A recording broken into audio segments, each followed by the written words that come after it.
Reading your book reminded me of a question that I sometimes ask myself, even when I look at some of the videos and the information that Khan Academy does. And this question about sort of what is important knowledge in the future? What are we preparing kids to do, and what's going to make them most valuable in the work world? How do you think about all of that shifting? How does all this play out? Yeah.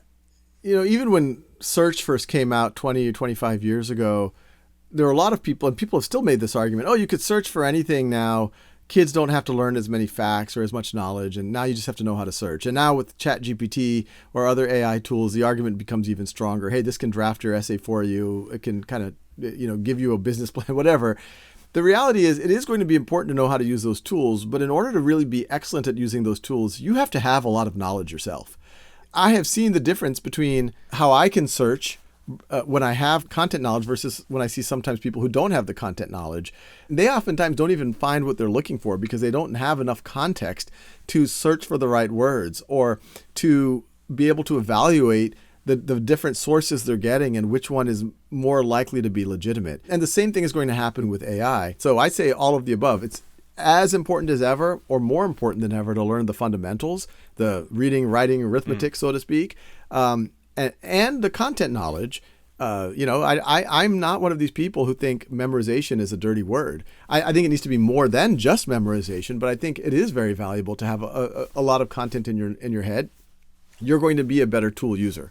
You end the book with this phrase about existential risk or existential opportunity. Yeah, the phrase I use is educated bravery, and the spirit of it is, you could be brave without being educated, but that you might do some very stupid things if you're not well informed about why you're moving forward.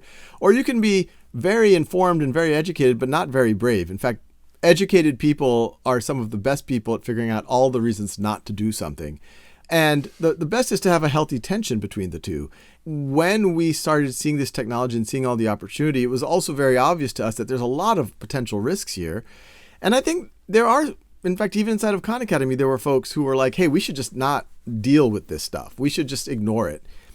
And ignoring it has more risks in my mind than taking action. So let's not ignore them. Those are real risks. Let's try to mitigate them. Let's turn them into features.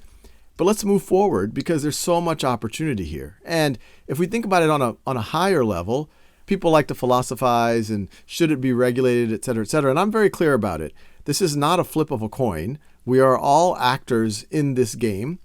And you could try to slow it down, but that's not going to do anything to the bad actors. The bad actors who are trying to manipulate our elections, who are trying to put out deep fakes, who are trying to commit fraud using this technology, they're not going to slow down. They're going to keep running ahead. And if the good folks slow down, we're going to have less tools to police them. What we really need to do is use a little bit of educated bravery. So don't ignore the risks, but move thoughtfully forward and put a lot of energy in the positive use cases. So not only do we mitigate all of these bad actors, but we can really take society to another place.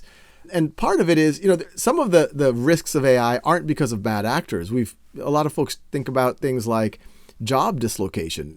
There's not some puppet master trying to get people out of jobs, but the technology might do that to certain parts of our economy. Well, the solution there isn't to slow it down or to do some hand-wringing. The solution there is, well, can we use similar technologies to upskill a lot of those same people so that more people can participate in the parts of the economy that are going to get the benefits of the AI as opposed to being dislocated from the AI?